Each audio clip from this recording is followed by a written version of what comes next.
Hello guys, I am Ricky and you are most welcome to our YouTube channel Nirmala Nirvan Classes. As you know, today is Sunday and in the segment of Sunday I have come with a good story for you. तो आज भी एक कहानी आपके लिए लेकर आए हैं और बहुत ही बेहतरीन कहानी है। कहानी का मैसेज ये है कि आदमी जो हम लोग अपने जीवन में जीते हैं तो कुछ चीज़ों से आसक्त होते हैं। आसक्त होने का मतलब है कुछ चीज़ें हैं जो छोड़े नहीं छूटती है। हम जानते हैं कि ये गलत है, इसको छोड़ देना चाहिए, लेकिन उससे आसक्ति, उससे प्रेम इस प्रकार होता है कि वह छूटता नहीं है। तो आज जो कहानी है यह है मुगल शासक शाहजहां की और उसके पुत्र औरंगजेब की। तो वहाँ से कहानी स्टार्ट करते हैं। ऐसे औरंगजेब मुगल शासक में यह छठा शासक था और अकबर का जितना नाम फेमस हुआ उसके बाद औरंगजेब का ही नाम है जो द्वितीय उतना फेमस शासक हुआ मुगल काल का। तो उनका शासन जो औरंगजेब का रहा वह 1658 से 1707 ईस्वी तक रहा।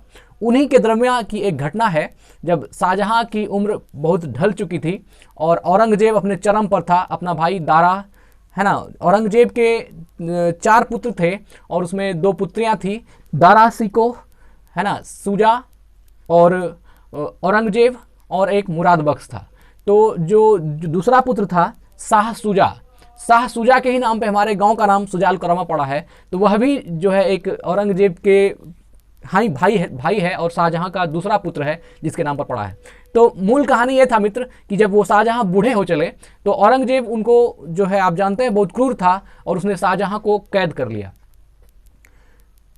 है ना, कैद खाने में रख दिया। और चूंकि अपने भाई का भी हत्यारा था वो, तो शाहजहां को वो जचता नहीं था औरंगजेब कभी भी। इसलिए औरंगजेब ने क्या किया, शाहजहां को कैद खाने में डाल दिया, उसके साथ बहुत गलत सलूक किया गया। लेकिन जब डाला गया तो उससे एक प्रश्न किया गया कि आप अपने अब्बू जान से कहा कि अब्बू जान आप तो अब्बू हो इसलिए मैं बख्श रहा हूँ, सिर्फ कैद खाने में दिया है, और अगर अब्बू ना होते तो अभी तक काम तमाम कर दिया होता।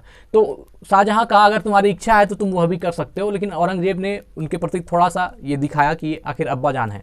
तो उन्होंने अपने अब्बू से पूछा कि एक काम बताओ जो कैद खाने में आपको अच्छा लगे या आप करना चाहते हैं। इस तरह करके 3 क्वेश्चन किया गया शाहजहां से।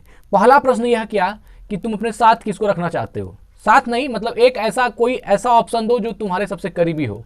तो शाहजहां ने कहा कि हम अपने कैद खाने में एक मुफ्ती चाहते हैं। मुफ्ती होता है जो इस्लाम का विश्लेषक है, इस्लाम धर्म की जानकारी है, उसके बारे में वह नॉलेज रखता है और उसके ऊपर विश्लेषण कुछ दे सकता है। तो एक मुफ्ती, एक मुल्ला ऐसा खोजा जो मुफ्ती हो। तो औरंगजेब चालाक था, होशियार था, लेकिन धूर्त था। उसने कहा अच्छा ठीक है। दूसरा क्वेश्चन किया, कोई भी एक चीज बोलो जो तुमको खाने में हम दे सकें। एक चीज का मतलब यह है कि अगर चावल बोलोगे तो सिर्फ चावल ही दिया जाएगा आपको, चावल के अलावा दूसरा कोई चीज नहीं, दाल सब्जी कुछ नहीं, सिर्फ चावल ही दी जाएगी। और अगर आप दाल चूज करते हैं सिर्फ दाल ही मिलेगा, फिर चावल नहीं मिलेगा। अगर सब्जी चूज करते हैं सिर्फ सब्जी मिलेगी, फिर चावल दाल नहीं मिलेगा। मतलब कोई एक ऐसा अनाज या कोई एक ऐसी चीज जो सिर्फ आपको वही चीज मिलेगी, बाकी दूसरी चीज नहीं मिलेगी। शाहजहां ने कहा अगर ऐसा है एक ही चीज खाने में हमको लेना है तो तुम हमको चना दे देना।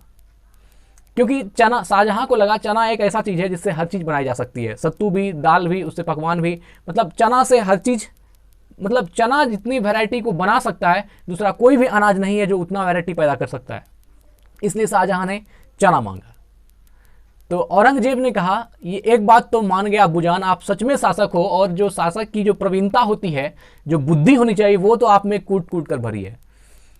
कहा चलिए ये भी ठीक है। पहला तो बोला कि एक मुफ्ती दे दो जो हमारे जो है कि हम अगर नमाज व जो है इस्लाम धर्म में उसको हम अदा कर सकें, वो इस्लाम का विश्लेषक हो, एक ये बोला। दूसरा बोला कि हमको चना दे दो, अगर भोजन में एक ही चीज़ देना चाहते हो तो सिर्फ चना ही दे दो।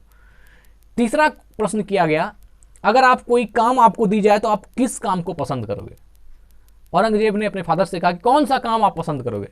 शाहजहां ने कहा अगर काम ही देना है तो मास्टरी दे दो।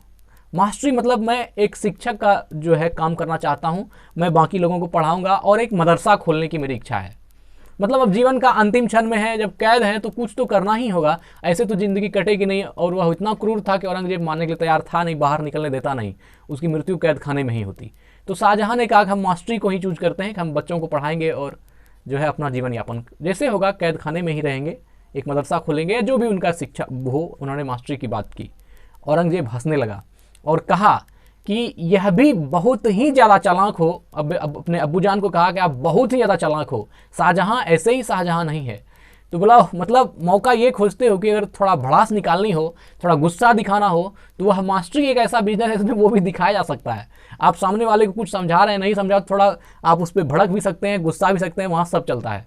इसलिए मतलब शासक का जो रोल है वह मास्टरी में अच्छी तरह से अदा हो सकती है। एक शासक जिस तरह जीता है अपना जीवन यापन, वह शिक्षक होने के बाद या मास्टरी होने के बाद वह चीज़ जो है आराम से कर सकता है, वह उस चीज़ को आराम से मतलब जो है उसमें एडजस्ट कर सकता है।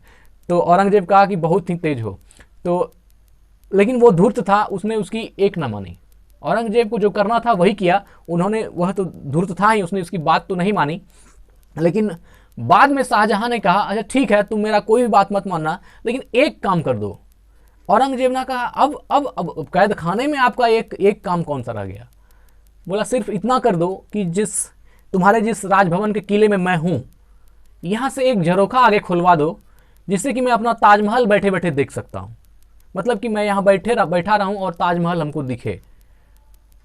औरंगजेब फिर हंसने लगा कि मतलब पूरा जूना जल गया लेकिन ऐठन नहीं गई, सब कुछ से हम मतलब आपको वंचित करा दिया हमने, लेकिन फिर भी एक चॉइस है कि ताजमहल को यहां से बैठ के देख सकें।